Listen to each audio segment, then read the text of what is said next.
Naka, and welcome to another episode of For the Record. Our guest this evening is the acting Vice-Chancellor of the Fiji National University, and on the panel with us tonight is Joshua Tuere from the Fiji Sun. Welcome, gentlemen, to the show. Thank you for joining us, Professor. Thank you very much for being with us. First off, you've only just taken on this role of Vice-Chancellor. You were the Dean of the Fiji School of Medicine. The unique thing about the Fiji National University is that there are so many different colleges, so many different disciplines working under one banner. How do you synergize this? Well, I think there's two areas of breadth in the university. There are 6 different teaching areas, 5 colleges and then NTPC. But within that, there's then TVET and higher education through to, let's say, PhD. So there's a significant breadth in terms of the level at which you're teaching. And I think that's a significant opportunity and a challenge for the university, because we don't have to cover students from Certificate 3 right through, and we have to cover adult learners also, say in NTPC. In my last 2 universities in Australia, they were dual sector universities, so I'm quite familiar. It was TAFE in Australia and higher ed. Here, let's say TVET and higher ed. So I'm quite familiar with the challenges or the opportunities to work in a university which is dual sector, and I'm very passionate about TVET and about NTPC as well as higher ed. I think that the way of getting it to work together is ensure that there's a very good senior management team who are all working together and understand the challenges of the different parts of the university. Because every university I've ever worked in has got its challenges, and as long as we work together, I think we can achieve what's needed for FNU here in Fiji. How much of a priority at the moment is benchmarking in terms of quality of delivery of your curriculums and your services? So, for this year, I think it will be a growing priority. Why do I say that? Fiji National University is only 5 years old, although some of the component parts, as you know, are very old. The Fiji School of Medicine this year, or what it started off as, is 130 years old. So there's some pretty old components, but the university is only 5 years old. And a lot of effort's been put in the first 5 years of identifying the programs, putting in place the structures, making sure that policies are there. Now, under the umbrella of the Higher Education Commission, which we're very committed to work with, we have to look at the quality and we have to benchmark. And so there is a process of benchmarking against, let's say, similar universities here in Fiji and possibly in New Zealand and Australia, just to see how we're going. Do we have the right structure, the right kind of programs? Are we efficient? What's the quality of our graduates? So it's a very important thing. I think it's a very important thing for any university. But a university which has such a key role to play in Fiji and the region, I think it's essential. Where would you say FNU stands right now if you were to gauge the benchmark? It's pretty difficult for me to answer that question. And one of the challenges in Fiji National University is there's a big diversity of programs. So some of the programs in some colleges have been very well established and almost like internationally recognised. I come from the medical school. The medical program, the pharmacy program, med lab science, dentistry, they're all very well accepted. And unfortunately for Fiji, many of our graduates can get a job in Australia or New Zealand. But some of the other colleges haven't had quite the same history, and so they're at a different level. We just had a senior management retreat over the last couple of days, and I said one of the opportunities, if you like, or challenges for a university is you've got to ensure that all colleges and all programs are at least at a reasonable benchmark in terms of quality. There's no point in having a university where some colleges are doing well, some programs are brilliant, and others aren't at a standard. So it's an issue that we're going to have to address, and that doesn't mean all programs will be at a world-class standard, but they have to be at a standard which is necessary and required for people here in Fiji. So that's going to be a priority for us this year. Apart from this benchmarking and assessing the quality of the programs, what else would you say you need to work on over the next 12 months? Well, I suppose I'm only acting Vice-Chancellor. I'm not sure for what period of time. I have actually said to the staff that I've been in acting roles in the past, sometimes for a couple of years, but I believe an acting person in this role has to be like a Vice-Chancellor, have to make decisions and move forward. I think it's been pretty clear in what I've indicated so far in my comments to the media that the priorities for me are students and staff, and then quality teaching and learning and research and development, we can cover these in more detail. And then I think the university has a key role to play in Fiji. We've got to connect better with all of the stakeholders, let's say with industry or the health ministry or whatever. And then I think, given the size of the university and the students we have from overseas, we have to be seen as a participatory contributor to the region, to the Pacific region. So I think they're kind of the priorities for me. But if you looked at strategic plans for any university, they'd be in the top, students, staff, teaching and learning quality in programs, and research and development. I mean, they're common parts of any priority or plan for any organisation. You've obviously grown the university astronomically in the last 5 years in terms of student numbers. Is the current infrastructure able to support the student numbers at the moment? So I'd probably say right now, no, it isn't. And at the moment, we have probably this year we'll have about 35,000 students. That's including all those in NTPC as well. In some of the colleges, let's take the College of Medicine, I guess, which I know a lot more, we're at capacity. The numbers have grown from about 1,800 this year, a few years ago, to about 2,500. But virtually all the programs are full. Full in the sense that if you want to maintain quality graduates, you can't have an unlimited number. It's a very tough year this year to get into medicine or nursing or pharmacy or dentistry, but we're limited. So personally, I don't think you measure a good university by the number of students. You should measure it by what's the quality of the graduates. And I don't have a view that FNU should continue to grow from 30 to 35 to 40 to 50,000 students. I don't believe that's the case. What we need to look at is our existing students and programs, and can we guarantee quality for those. Does that affect the way you assess your intake as well? Well, there's only a few of the programs which are quoted at the moment, have a quota, the medical program, virtually all those in the College of Medicine, and then aviation science. In the other programs, I suppose we would like to think we can attract some of the best students. And that means we've got to do some more marketing, but also develop better facilities and have better staff. But things like in the sciences or engineering or agriculture or education. I mean, any university would want to make sure that you've got good students in all the programs. So I think it has grown substantially in the last 5 years. And if we look now at, do we have the right facilities, do we have enough lecture rooms and tutorials and farms for the agriculture and equipment, the answer is probably not. But we've got significant resources that have been given by the government, and I think this year you'll see significant emphasis on making sure that we upgrade our facilities in existing campuses, and we provide better equipment and labs and facilities and better staff to teach the programs. I've had an opportunity in the first 4 weeks to travel around, look at many of our campuses, and I can generally say we've got some beautiful campuses in great locations. And if we actually tidied them up and painted and renovated and put good equipment, we would have some really outstanding facilities and great campuses. One of the problems, my experience in Australia with a university which is formed by merging lots of different components in many different places, like FNU, where we have now about 45 different locations where we teach. Often you have good facilities in campus A and more students in campus B, and so over time you've got to see, how do I get the right facilities where the students are? But I think that's achievable. You'll see a lot more this year of looking at our facilities and upgrading our facilities in existing campuses to match where the students are and to ensure we can deliver quality education in those places. All right, Professor, on that note, we'll take a break. We'll be right back with more discussions.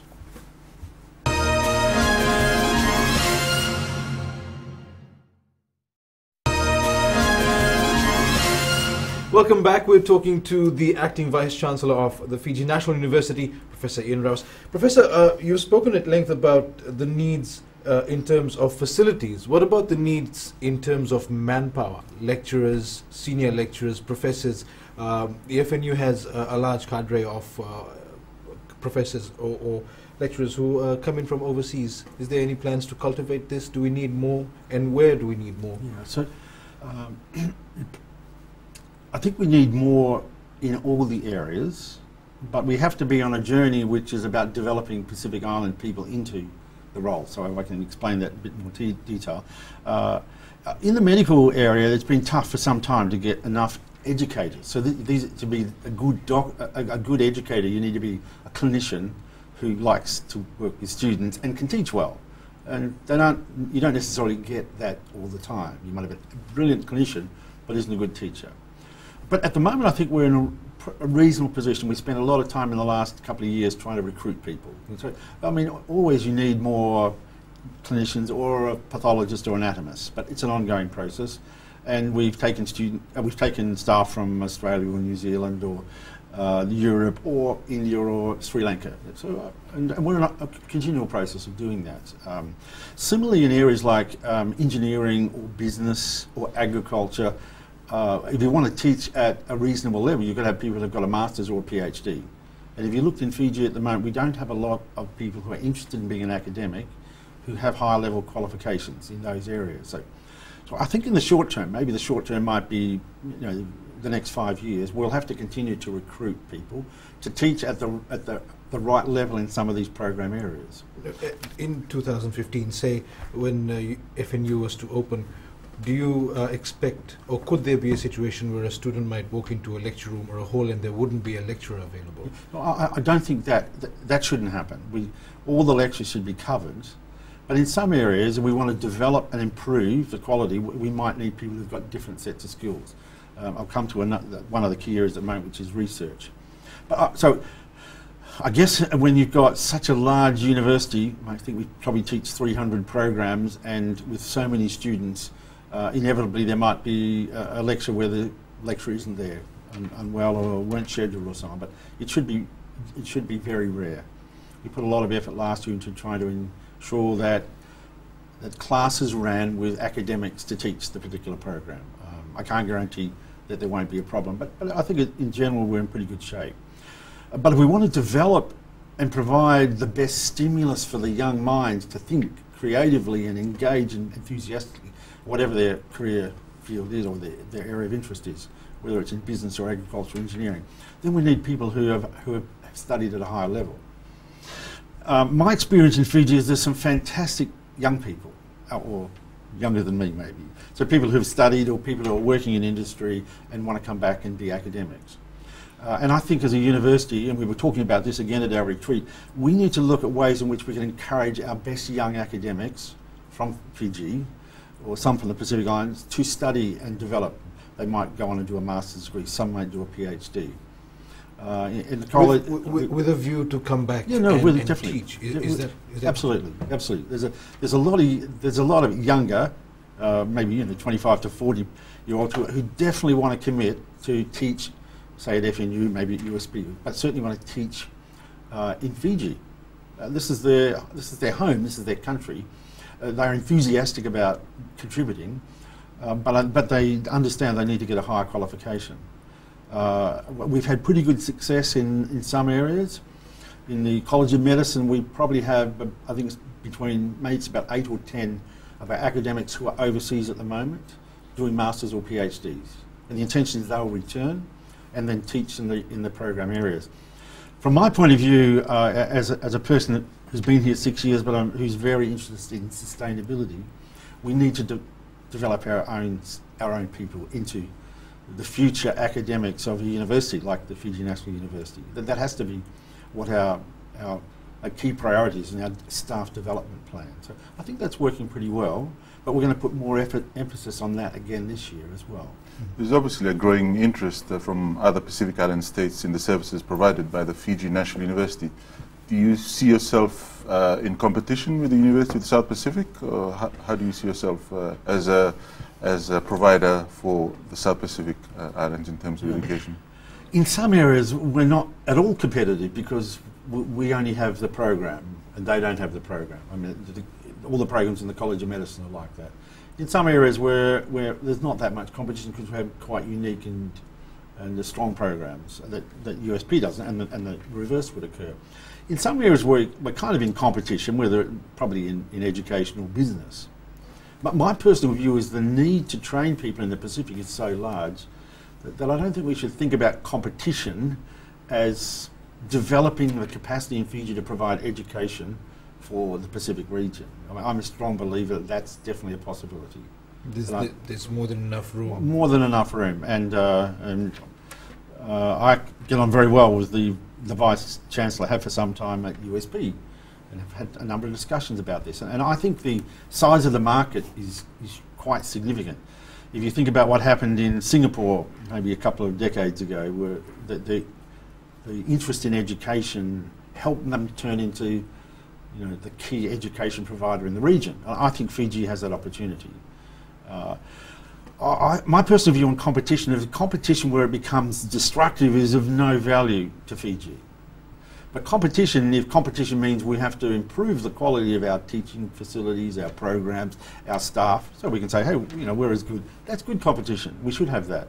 But I personally think that there's so much hunger and need for education in Fiji and in the Pacific that I don't think at the moment we're oversupplying or can oversupply.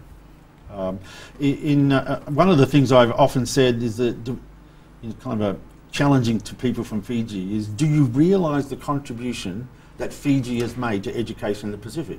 I don't think Fijians often realise that. I mean, the best example is in medicine, but in many other areas as well. If you took out Fiji's post-secondary education providers, there would be a huge unfillable gap in the Pacific. So Fiji has made a huge contribution and will continue to make a contribution, and I have no doubt that USP and FNU and to some extent University of Fiji will continue to be key players. So yes, maybe it's perceived as a bit of competition, but to me it's not serious competition. I've come from Melbourne. It's healthy competition. I come from Melbourne where there's 8 universities, and I think probably is it now 4 or 5 are teaching medical programs. And that's competition. I think there's probably too many in Melbourne. But here I think it's healthy competition. All right, on that note, it's time for another break. We'll be right back.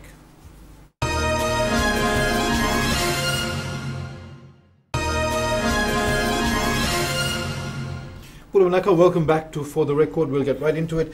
Professor, we've spoken at length about the programs that are going to be worked on this year and how there is healthy competition. What about the accreditation of the programs offered by FNU? The Fiji Higher Education Commission locally has endorsed all your programs, but FNU over the years, I understand, has sought out partners overseas to have our programs accredited and recognized outside of Fiji and the region. Are there any such plans this year?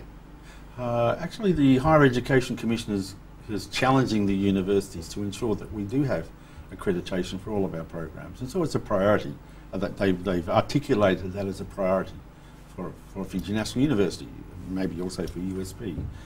Some of our programs have had recognition for a long time, certainly those in the medical area.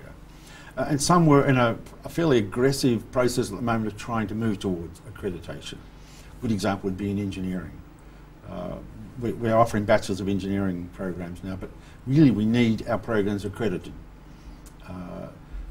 Like with Engineers Australia or with the New Zealand group. It looks like we're probably going to work with the New Zealand IPENS group, which is an organisation of engineers who look at our program and accredit. I think for the future of engineering education, we need to get to that. Mm-hmm. So that a graduate in engineering from a university here in Fiji knows that they're recognised, their course and their qualification is recognised internationally as an engineer, whatever the field they're in. So many of our programs, we're looking at that external, if you like, overseas accreditation, and I think that's an important part for the university. It won't be for all of them. How much work, do you expect the FNU needs to do? How much progress does the university need to make to be accredited? I'm talking about, as you gave an example of engineering and the other programs which may not be up to par right now. So I'm quite familiar with the engineering registration process in Australia because I was the dean responsible for engineering at my last university. It is very detailed. And in effect what an accrediting body would look at is, do you have a curriculum? How well structured and organised is your curriculum? And at FNU we do have. Our curriculum development and approval process is pretty rigorous. But then they would want to know, well, what are your facilities like? How many labs do you have? Do you have modern engineering training equipment? What's about the qualifications of your staff? I mean, how many have got PhDs, or have they got engineering certifications? What's your connection with industry? There's quite a lot to do, and we're going to allocate a significant amount of resources this year to help with that process. And that means we're going to have to upgrade our facilities, our teaching facilities, our laboratories. We're buying a significant amount of new equipment in engineering. We're looking at recruiting staff with higher qualifications, and I'm certainly very interested in working with industry. We've got to work with industry in a place like Fiji, and I think then if we make a big effort, probably by the end of the year we'll be in a place where we could say, okay, now come and visit us, and using the processes you'll get one of these accrediting bodies to come and look. They'll give you a report, and then you'll have to probably make some adjustments. But right now, we're not at that position, and we would acknowledge that. But pretty soon, and hopefully by the time our current graduates graduate, 2 or 3 years' time, we'll have achieved that. I'm very committed to this, and I think we can do that. Joshua? Perhaps if you can put that in a bigger context, the current government is quite keen on providing development solutions, cost-effective development solutions for Fiji and the Pacific. Do you see yourself linking your programs to this emphasis at the moment, especially with engineering and health?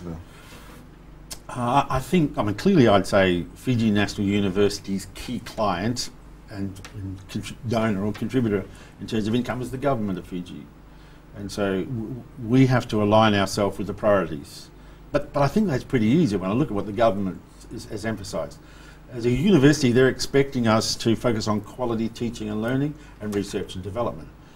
But it's clear they're also expecting us to deliver the workforce that's needed in Fiji. And that would be in the medical area, in engineering, in agriculture, and as teachers and so on. So there has to be, and it's inevitable in my view, there has to be a much better connection. We have to be working with government and government departments, understand what the needs are, and then either refining our programs or at least developing them so that they meet the needs of the different departments and therefore deliver what Fiji needs. That's going to take a bit of time, but to me that's an exciting part of being a university like FNU, because as I said earlier, we provide education from the basic trades right to PhDs in a number of areas. And as I said earlier, I'm a passionate believer in both TVET and NTPC. So TVET, we're trading in the trades of vocational education, and NTPC in terms of reskilling people who are already in the workforce, who may already have a qualification. So I think all of those are going to be important for government, and what I'm hearing from government is pretty well articulated, and it fits quite closely with what the strategic direction of the university is. The strength of the then Fiji Institute of Technology was that it had programs that offered practical education, and it was able to churn out graduates who had industry knowledge, as you said, in TVET, and a lot of these blue-collar jobs, and that was really vital back then. But would it be a fair comment to say that from emerging from a technical institute into a university, a bit of that vision has been lost along the way over the last 5 years, and do we need to refocus on that? I think the vision was there in FNU. I've been part of FNU, part of the senior management group, but the translating the vision into reality has not been as strong as it could have been. And I think, without being too critical on the university, of which I was a senior manager, the process of merging these 5 institutions and then adding NTPC, 6 institutions and then adding NTPC, was quite draining in terms of how do we get this to work, how do we put them all together, and then have a genuine university. But now that's done, FNU's there, we have all the colleges, then I think we have to refocus on it. And one of the areas we definitely have to refocus on, in my view, is on the TVET, in this technical and vocational education. It is critically important for any country, it's critically important for Fiji. And so, we need well-trained carpenters and plumbers and electricians, so the trades, but we also need vocationally educated people who want to be hairdressers or florists or whatever. I mean, there's a if you think about the range of skills we need to make the country work, there's a lot that are in the TVET area. I often say to people, I have 3 sons. None of them went to higher ed, into higher ed. They went to TAFE. My oldest son did music, arts, so he's a musician, artist, sound engineer. He had a lover of that. My second son went to TAFE and did film and television. And now he travels around the world shooting high quality video clips and doing short films. My third son started off, he did web development and decided he couldn't sit behind a computer all day. So he jumped in out of that and went and did commercial cooking. So he works as a sous chef in one of the busiest restaurants in Melbourne.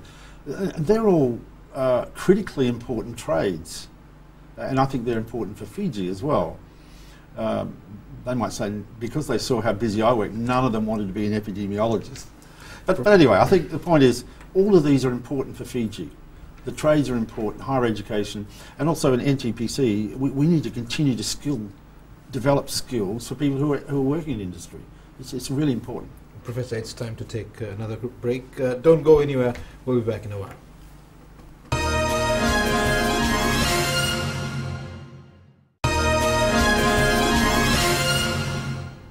Welcome back once again. We're speaking with the Acting Vice-Chancellor of the Fiji National University. And the next question I'll give to Joshua.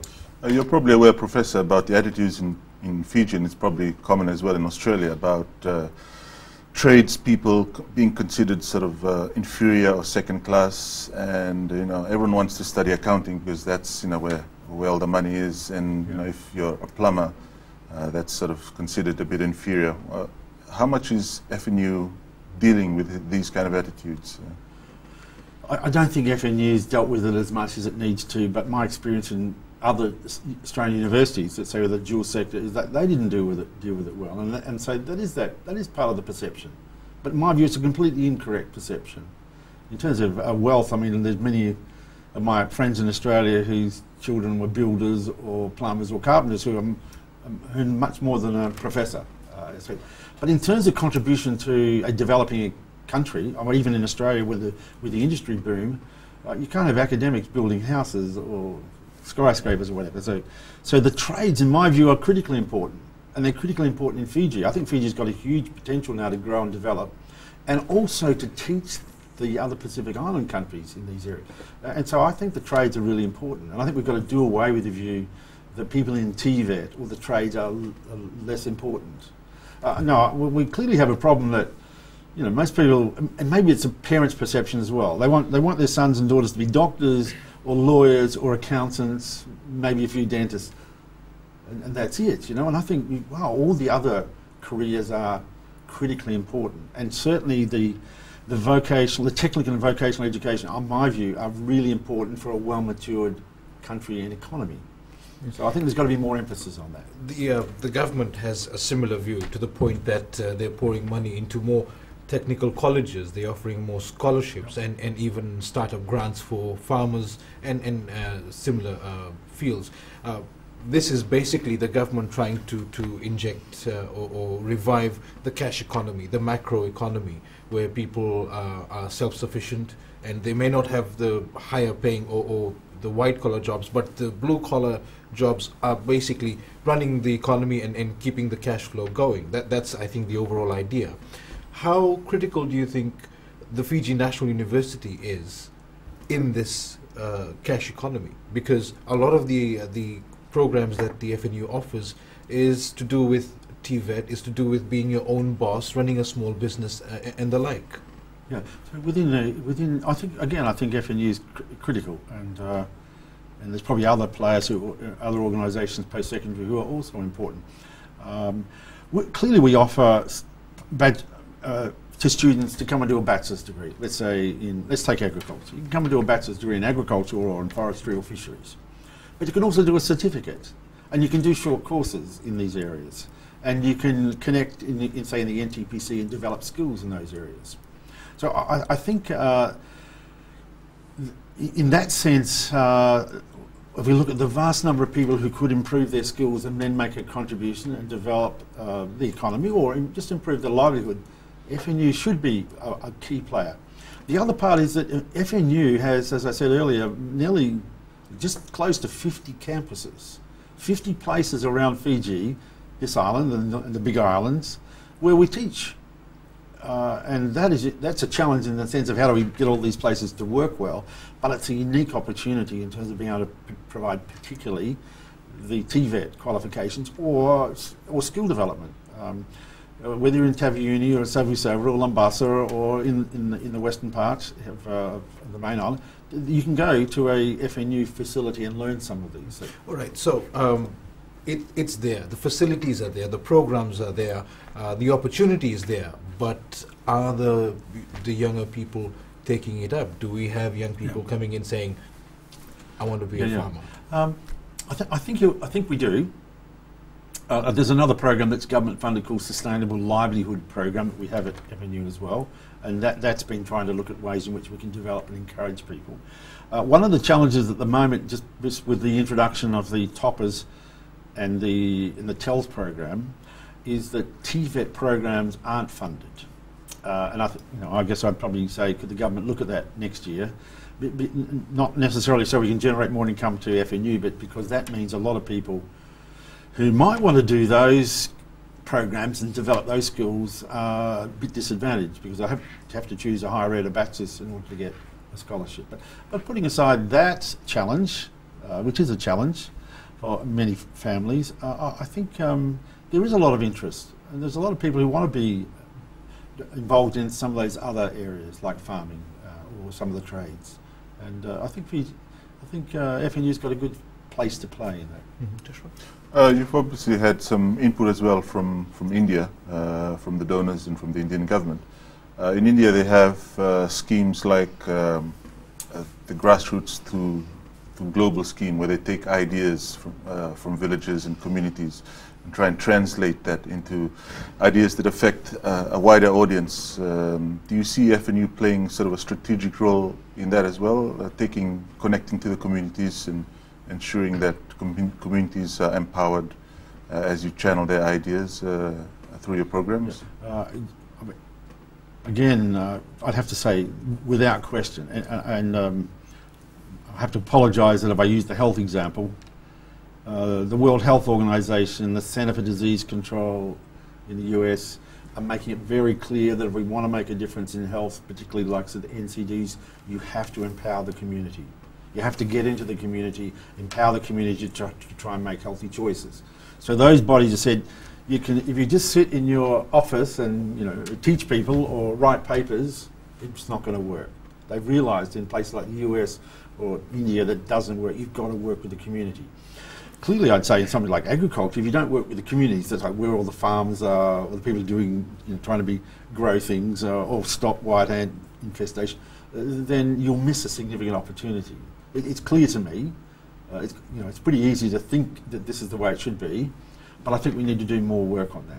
As a university, we've got to connect better with the community. This is obviously an effect on what you talked on earlier on research and development, and how do you take ideas and provide a structure within the university framework to be able to build on those ideas. So perhaps when we just focus on that, I haven't talked about research and development, a lot more about teaching. The government is very committed for the universities to develop in the research and development area. I'm a pretty strong researcher. I come from quite a strong research background, although I haven't done much here. It's really important, and it's a unique opportunity where Fiji can really become a key player. The Higher Education Commission is allocating funds to the university, like say to FNU, that have to be committed to developing research. And we're going to put a lot of emphasis into research. I continue to say to people, but what I want is like applied. It doesn't mean it can't be world class, but applied, relevant research that helps people in Fiji and the Pacific Islands. Professor, I'm sorry, I'm going to have to pause you for a moment there. We'll take a very quick break. When we come back, we'll find out more about plans for research and development.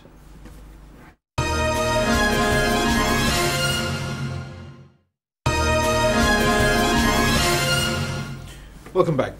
Before the break, Professor, you were speaking about the need for research and development. And what specific areas do you think that Fiji and the region could develop in terms of R&D? So in any of the areas you think about that are taught at a university, like FNU or USB, I think there's almost like a green field of opportunity to do good quality research. Very little has been done and published. So in medicine, in agriculture, in engineering, in education, in the arts, there's a great opportunities in research. In Fiji National University, there are 10 research centres, and we are going to really provide strong support for them this year. So that's in terms of resourcing and helping to develop. The other critical component, which goes back to something I said earlier, is you need people who've done, let's say, PhDs or engineers who at the master's level who've done research, who can mentor. We have some really bright young people, incredibly enthusiastic. They need to be mentored to be good researchers. And the FNU is going to put a lot of emphasis on that this year. And this would be research that's tailored directly to the Fiji market and to the Fiji people, and in some instances to the region, instead of looking overseas for examples. Yes, no, there's so much that we need to do here in Fiji, relevant to Fiji and the Pacific Islands. That's, I think, what our unique focus should be and can be. As we grow nearer to the end of the show, one of the issues that has existed since the Fiji National University came about, since the merger of the different disciplines, is that there's been a sort of uprising, well, not an uprising, how do I say? There's been a lot more bureaucratic red tape. There's a lot of bureaucracy, not just at the ground level where you're dealing with student applications and student issues, but at the higher echelons of the institution itself. And it's been created because of the processes and procedures that have come along with the different colleges and have continued to exist. Is there something that the FNU is working on to reduce all this red tape? So the answer is definitely yes, but a preface to that might be, when you try and bring together 5 or 6 quite disparate organisations, maybe the emphasis in the first 5 years is on process, structure, red tape, rigour. But my view now, I have a different view as a leader. I'm more of a decentralised. I have a more decentralised. For example, all the deans need to be empowered. They need to be involved in selecting staff, having their budget and spending it. So I think now's the right time for FNU to move and be, let's say, have less tape, less bureaucracy. You still have to follow the rules in terms of human resources, or the rules in terms of proper financial management. But I think there's time now for greater empowerment of other senior people and a bit more flexibility within those rules, and I think then the university will really flourish. I mean, I think I couldn't work the way the previous Vice Chancellor worked, which was basically everything came into the Vice Chancellor's office. I'm not capable of doing that. I'm going to devolve, and we're in the process of devolution already in changing the way we do HR and finance and procurement and the facilities development. Was it too rigid previously? Was it too rigid? The structures? Well, probably I'd say it was very rigid, but it's in a process of trying to make sure that the organisation at least followed what were due processes. So hard for me to make a judgment on what's too rigid or not, but I think now personally is a good time. We've got at FNU we've got some very good people, excellent at all levels, not just in the senior management team, excellent academics, excellent people who are grounds people or cleaners or whatever, are very committed. And I think we need a process of, in a sense, empowering. As a manager or a leader, I've always said that one of the things I love most is where every person who works in my organisation is valued and respected for what they can do at all levels. So there'll be more of that, hopefully, in FNU. How would you describe the current attitude between the senior managers at the moment, and are there issues you're addressing at the moment? Yes, there are issues, and inevitably in any large organisation there are issues, but I think the senior management group is very engaged and positive and enthusiastic. Obviously in the last month or so we've been through a bit of a traumatic experience. You know, a Vice Chancellor's left and there's a new acting Vice Chancellor. But the senior management team are very focused, totally focused on how do we deliver quality teaching and learning, take care of all of our students, and how can we develop research and development. It's a pretty exciting time. What about morale among students and teachers? I think morale seems pretty good at the moment, quite positive. The student numbers this year is the same, maybe a little higher, but about the same as last year. This last week we had a bit of a fun event where we called for the big clean in all of our campuses to clean up because of the dengue outbreaks and so on. And I'm amazed at every campus. We had BSB donated bags and gloves, but every campus, the students and staff are out. There are a lot of fun, there are smiles, and people cleaned up. So I think that kind of spirit of collaboration and cooperation is quite evident. And I think it'll be good for 2015. Professor, just towards the end, and very quickly, what are some of the changes that you would say the students can expect when they come in for classes this year? They'll certainly see a lot more emphasis from the Vice-Chancellor's office down to work with them as students. I've already met with a number of the student groups. We're going to get a group together and work out how do we make this a better place for you, something where you really enjoy coming and studying. They'll see a lot more development in terms of well-equipped classrooms, tutorial rooms, lectures, better facilities, labs that have all the equipment they need, and student life activities. So they'll see basketball backboards which now have nets and are looking like they are basketball courts, and all facilities and places to enjoy. To me, university for me was a very exciting time. And it wasn't just in the classroom, it was also interacting with other people, sharing ideas. There'll be a lot more emphasis on students this year. A place to nurture education and to feed the brain, sure, pretty much. Absolutely. The last question that I have, I'll give you. Okay. One of the issues or one of the sectors that you've personally been involved in is local films.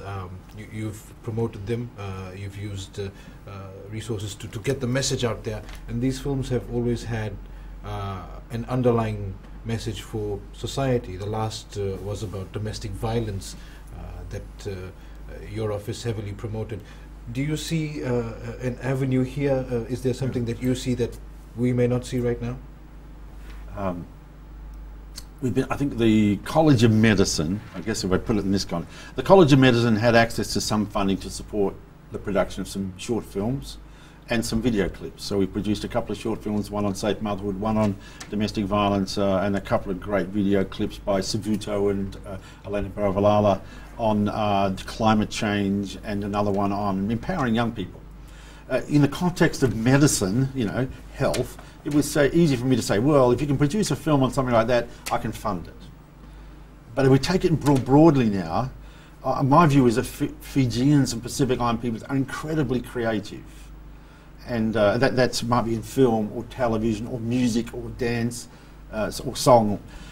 And that's an important part of the culture. To me, it's a very important part of the culture. And we need to try and use that part of the culture to encourage people to think more innovatively and creatively, and certainly to think about how to improve health. So to me, it was a natural progression. I mean, I see how many people are enjoying going to listen to music and play instruments and sing, and then I say, okay, can we use that enthusiasm to connect to important health messages? But now I might say to you, other messages which might be important in the country. As easy as that. Professor, thank you very much for your time. That's the end of our show tonight. Thank you very much. It's been a pleasure. Joshua, thank you very much for coming in as well. And that's the end of For the Record for this evening. Remember, if you have comments or questions, you can email us fortherecord@fbc.com.fj. We'll be back next Sunday. Until then, good night.